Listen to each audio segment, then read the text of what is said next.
नमस्कार, स्वदेश न्यूज के इस खास पेशकश में आप सभी का बहुत स्वागत है। मैं गरिमा श्रीवास्तव आपके साथ।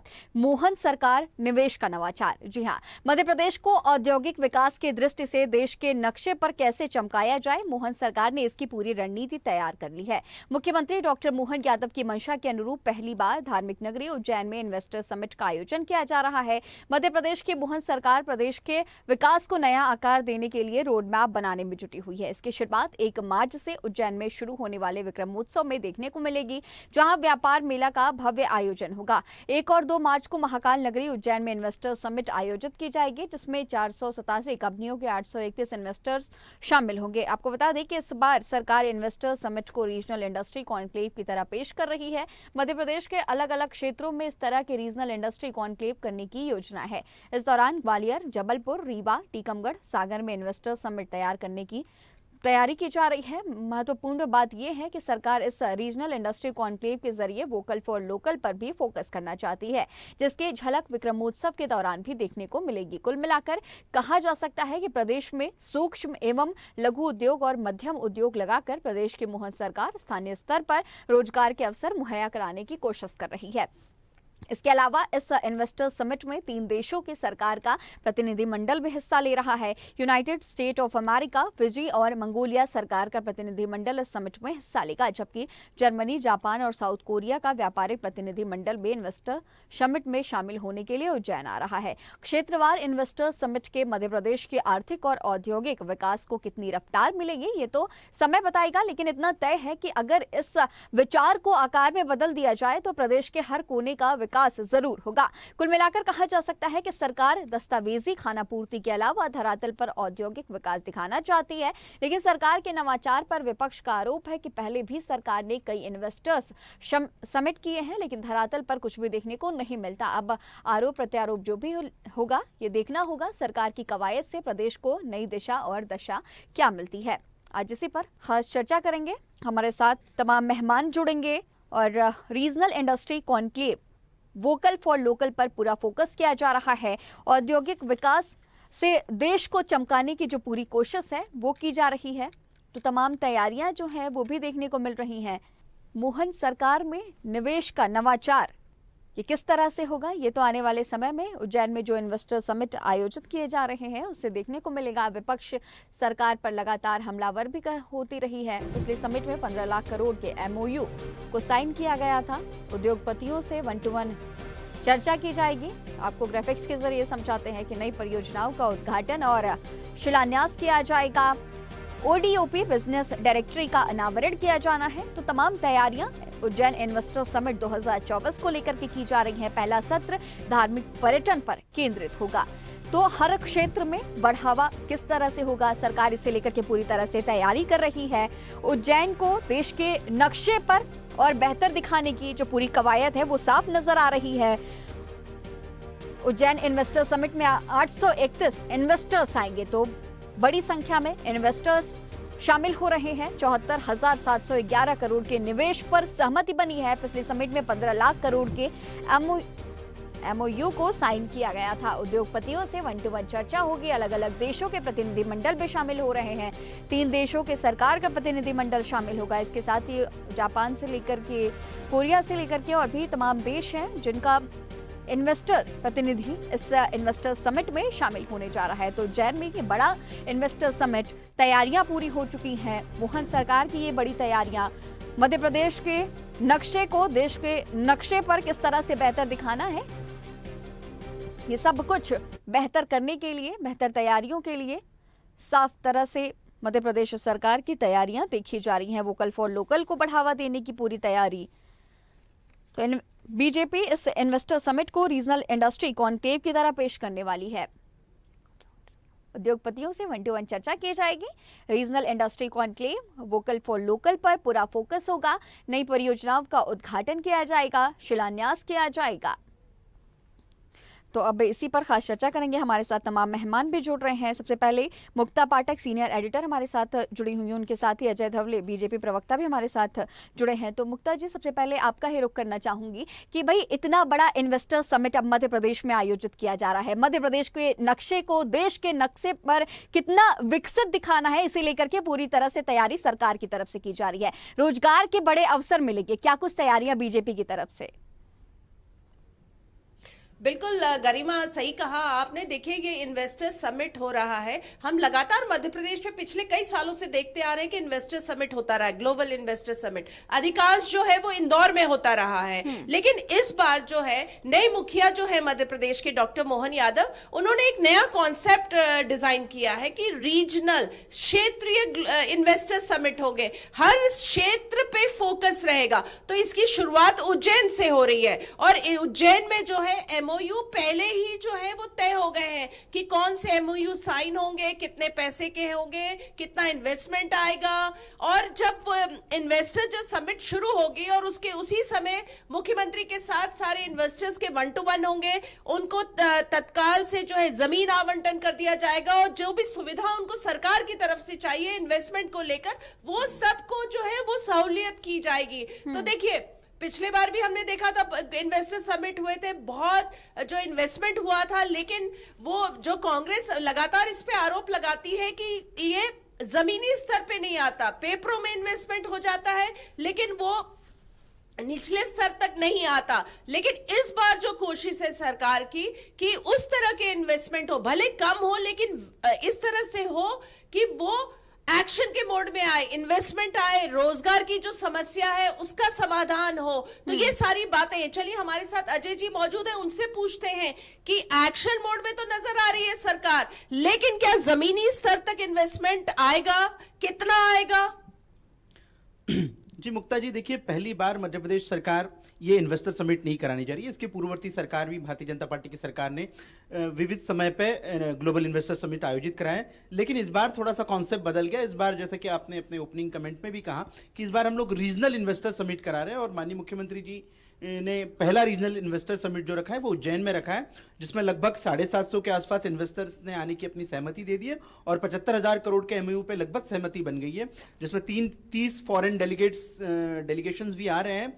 और लगभग आप देखेंगे कि ईज ऑफ डूइंग बिजनेस की ओर जो मध्य प्रदेश बढ़ रहा है। एक समय था कि जब ये बीमारू स्टेट हुआ करता था, देश की जीडीपी गिराने वाला राज्य हुआ करता था, निगेटिव इंडस्ट्रियल ग्रोथ हुआ करती थी मध्य प्रदेश की, लेकिन 20 वर्षों में भारतीय जनता पार्टी की सरकार ने, हमारी पूर्ववर्ती सरकार हो और या इस सरकार ने, एक ऐसा एटमॉस्फेयर क्रिएट कर दिया है कि जिसको कहते हैं हम बिजनेस फ्रेंडली, साथ साथ बिजनेस सेटअप के लिए जो एटमॉस्फेयर लगता है, उस एटमॉस्फेयर को कंड्यूसिव कैसे बनाया जाए, उसको ऐसे बनाया जाए कि इन्वेस्टर्स को तत्काल जमीनी प्रोवाइड किया जाए, साथ साथ सारे जो परमिशंस की आवश्यकता होती है वो परमिशन एमपीआईडीसी, जो हमारे रीजनल एमपीआईडीसीज हैं, उसके माध्यम से तत्काल प्रोवाइड किया जाए।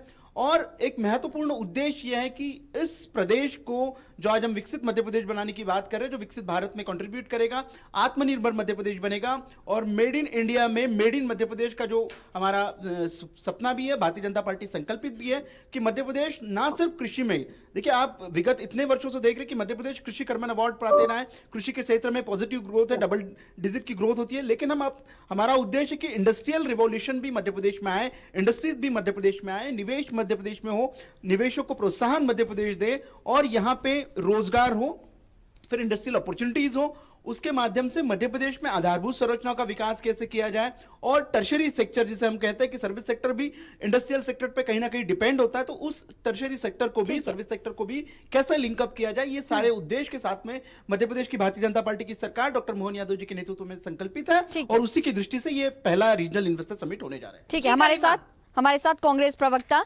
आनंद तारड़ भी जुड़े हुए हैं। आनंद जी, आपका बहुत स्वागत है। तो देखिए, आप सुन रहे थे, बीजेपी के प्रवक्ता है, तमाम बातें कह रहे थे, इन्वेस्टर समिट भी आयोजित हो रहा है उज्जैन में, धार्मिक नगरी है उज्जैन में इन्वेस्टर समिट आयोजित किया जा रहा है और सबसे पहले पर्यटन पर ही, धार्मिक पर्यटन पर विकास की जिस तरह से बातें कही जाती है उसको लेकर के किया जाएगा।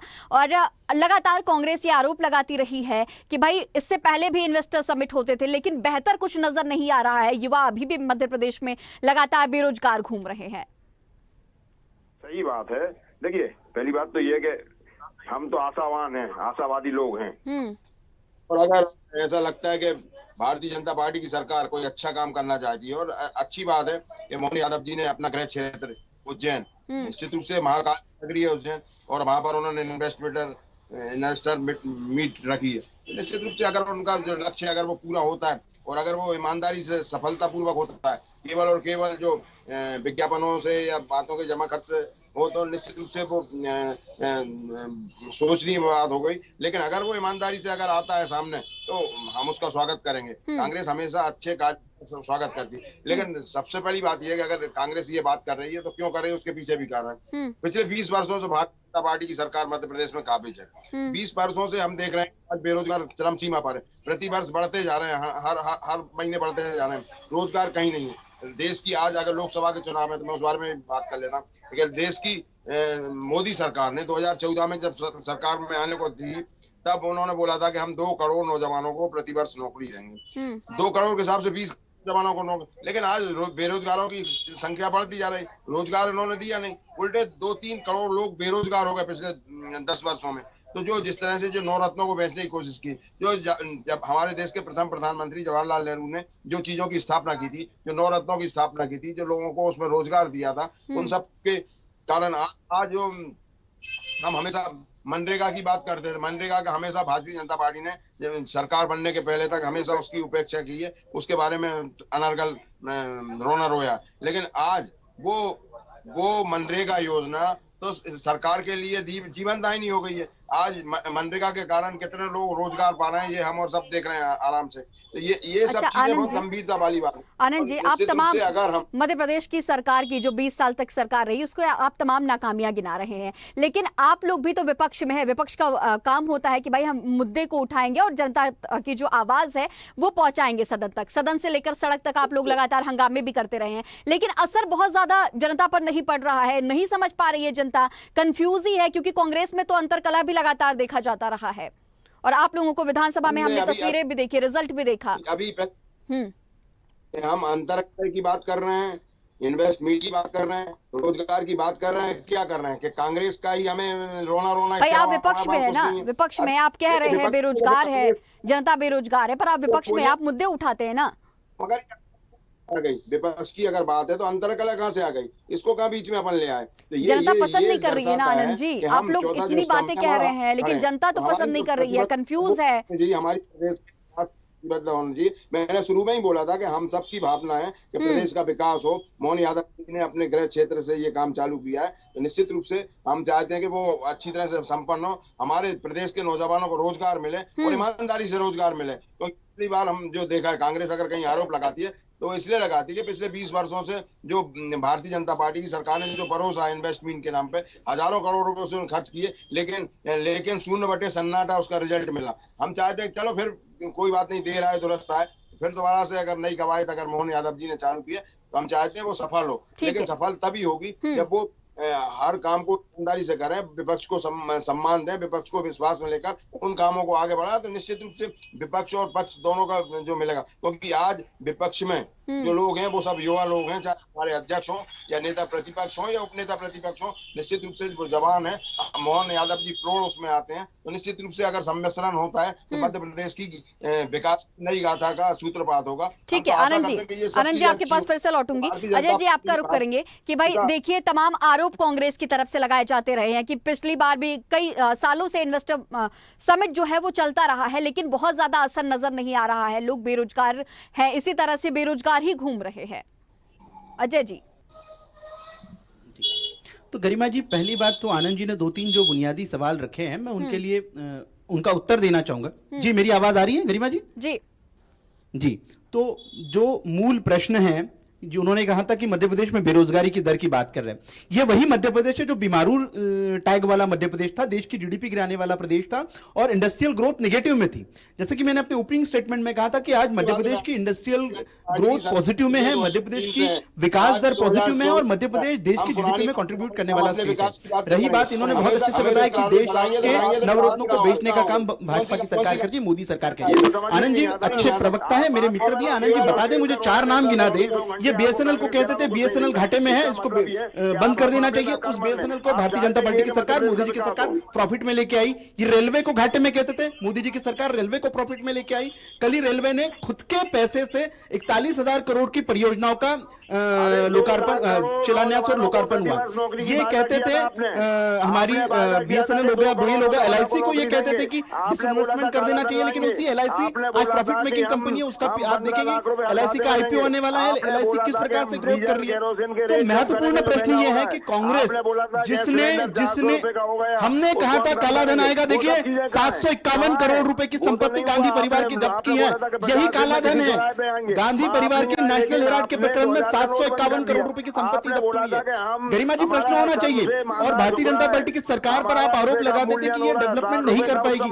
इसी सरकार ने विगत 10 वर्षों में डेवलपमेंट के नित नए आयाम गढ़े। मोदी जी की सरकार ने उन सारे नवरत्नों को आज प्रॉफिट मेकिंग कंपनियां बना के रखी है। और भारतीय जनता पार्टी की मध्य प्रदेश की सरकार अपने कार्यों की वजह से ही विगत 20 वर्षों से बार बार चुन के आ रही है। मध्य प्रदेश की जनता भारतीय जनता पार्टी में इसीलिए जनादेश देती है कि जो संकल्प लेते हैं उन संकल्पों की पूर्ति करती है। कांग्रेस जैसे विश्वासघात और वादा खिलाफी वाला इतिहास नहीं है। इनकी 15 महीनों के लिए मध्य प्रदेश में सरकार आई थी। 15 महीनों में इनका अगर कोई कार्यक्रम होगा तो वो कार्यक्रम था इंदौर में आईफा का आयोजन करना, बॉलीवुड को डांस कराना। क्या योजना थी विकास की, क्या परियोजना थी?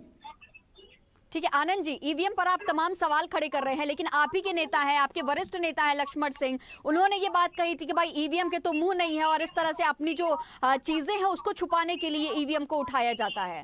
आपके ही नेता हैं। देखिए आदरणीय लक्ष्मण सिंह जी की वो अपनी खुद की भावना है। जब हम अगर बात कर रहे हैं, हम कांग्रेस के प्रवक्ता के रूप में बात कर रहे हैं, हम कांग्रेस की बातें कर रहे हैं, पार्टी की बात कर रहे हैं। हम जो बात कर रहे हैं वो पार्टी की बात कर रहे हैं। अगर दिग्विजय सिंह जी ने बात करी है तो पार्टी की बात की है।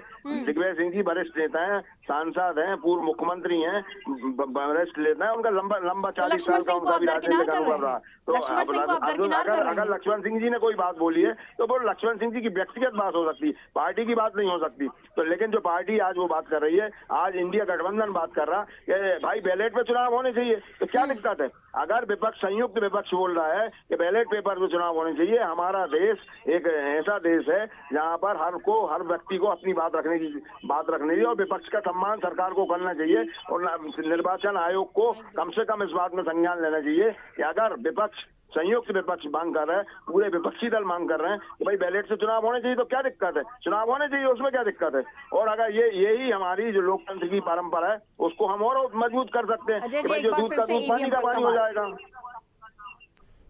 अजय जी देखिए जी गरिमा जी, आपके माध्यम से इस देश की जनता को भी और प्रदेश की जनता को भी पता चलना चाहिए कि राहुल गांधी जी जो अपनी भारत जोड़ो न्याय यात्रा लेके निकल रहे हैं, उन्होंने अपनी पूरी यात्रा के दरमियान एक भी प्रश्न ईवीएम पे नहीं उठाया, क्योंकि राहुल जी को पता है कि वो चुनाव ईवीएम के माध्यम से ही जीत सकते हैं। दूसरी बात, ये ईवीएम पे सवाल कौन नेता उठा रहे हैं? जो नेता विगत कई वर्षों से चुनाव लड़े लेकिन चुनाव नहीं जीते, तो जिनको चुनाव लड़ने से, जनता के बीच में जाने से डर लग रहा है, वही नेता लोग प्रश्न उठा रहे हैं ईवीएम पे। इनकी टॉप की लीडरशिप ईवीएम पे प्रश्न ही नहीं उठा रही। तो आपको कांग्रेसियों को पहले ये तय कर लेना चाहिए कि गांधी परिवार ईवीएम के साथ में या ईवीएम के विरोध में है। और ये दिग्विजय सिंह जी जो ईवीएम का राग अलाप रहे हैं, दिग्विजय सिंह जी कई चुनाव लड़ चुके हैं और ईवीएम के माध्यम से हार भी गए। तो मुझे लगता है कि कांग्रेस का पहले लीडरशिप डिसाइड कर ले। और आज डेवलपमेंट पे बात हो रही है आनंद जी, मध्य प्रदेश में रीजनल इंडस्ट्री कॉन्क्लेव हो रहा है, उस रीजनल इंडस्ट्री कॉन्क्लेव पर डिबेट हो रही है। मुझे लगता है कि उस पर बात होनी चाहिए। और आप मूल का प्रश्न जो डिबेट का डेवलपमेंट पे डिबेट का प्रश्न छोड़ के आज आप जिस प्रकार से ईवीएम पे डिबेट लेके गए, इसी प्रकार से आप चुनाव में जाइए। मध्य प्रदेश की जनता, देश की जनता आपको फिर से विपक्ष में बिठाएगी और इस बार ऐसे विपक्ष में बिठाएगी कि आपको विपक्ष के नेता की कुछ भी नसीब नहीं होगी। क्योंकि ईवीएम निर्वाचन आयोग एक संवैधानिक संस्था है और कांग्रेस हमेशा से संवैधानिक संस्थाओं पर प्रश्न चिन्ह उठाते रही है। संवैधानिक संस्थाओं पर प्रश्न चिन्ह उठाकर आप इस देश का मोरल डाउन नहीं कर सकते। कांग्रेस ने हमेशा से देश का मोरल डाउन करने का प्रश्न खड़ा किया। कभी आप सेना पे सवाल करते, कभी आप संवैधानिक संस्थाओं पे प्रश्न करते, कभी आप सीबीईडीआई पे सवाल खड़े करते। आप ही के दौर में ये सीबीईडीआई जो है पिंजरे में बंद तोता थी, जब ये तोता कार्रवाई करने लग गया तब आपके कांग्रेस में तब आपकी कांग्रेस की आवाज बंद हुई है। आपने इस तरह से संवैधानिक व्यवस्था की धज्जियां उड़ा दी हैं। भाई हमारा लोकतंत्र है, हमारा देश लोकतंत्र है, उसको हमें और मजबूत बनाना है। निश्चित रूप से हमें उन सब चीजों का पालन करना पड़ेगा कि जो विपक्ष चाहता है, संयुक्त विपक्ष और सत्ता पक्ष दोनों एक दूसरे की धुरी हैं, और निश्चित रूप से हम चाहते हैं कि आज देश हमारा मजबूत हो। तो अगर विपक्ष मांग कर रहा है कि भैया बैलेट पेपर से चुनाव हो, तो होने चाहिए। आप देख लीजिए जिन देशों में पहले ईवीएम से चुनाव होते थे, उन सब ने ईवीएम का बहिष्कार कर दिया। सब जो फॉरवर्ड देश है उनमें सब में बैलेट से चुनाव हो रहे हैं।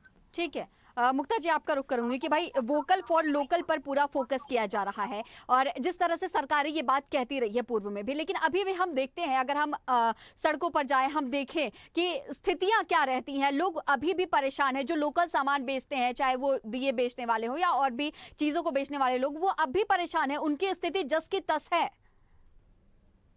जी बिल्कुल सही कहा गरिमा आपने। देखिए जो इस इन्वेस्टर समिट की बात है, जो डॉक्टर मोहन यादव का जो पूरा फोकस है बेसिकली क्षेत्रीय, जिस तरह से हम बात कर रहे हैं समिट पे है, और साथ में जो लोकल जो प्रोडक्ट्स हैं, जो देखिए बेरोजगारी सबसे बड़ी समस्या है, रोजगार की बात है, इन्वेस्टमेंट आएगा, जो उन्होंने सुनिश्चित किया है कि पहले इन्वेस्टमेंट पूरा तय हो जाए, उसके बाद वो MOU हो और वो जमीनी स्तर पे आए। तो इससे सारी जो बातें आप कह रही हैं, जैसे बेरोजगारी की बात है, लोकल इन्वेस्टमेंट की बात है, ये सारी समस्या उसके बाद ही हल होंगी जब इस तरह की चीजों पे फोकस रहेगा। जो डॉक्टर मोहन यादव लगातार कह रहे हैं कि उनकी सरकार का फोकस इन्हीं चीजों पे है।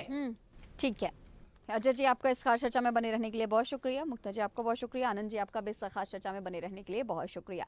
इन्वेस्टर समिट की से मध्य प्रदेश के आर्थिक और औद्योगिक विकास को कितनी रफ्तार मिलेगी, ये तो आने वाला वक्त बताएगा, लेकिन इतना तय है कि अगर इस विचार को आकार में बदल दिया जाए तो प्रदेश के हर कोने का विकास जरूर होगा। हालांकि विपक्ष के अपने तमाम दावे हैं। आज की इस खास चर्चा में फिलहाल इतना ही। बने रहिए स्वदेश न्यूज के साथ। सबसे पहले देश।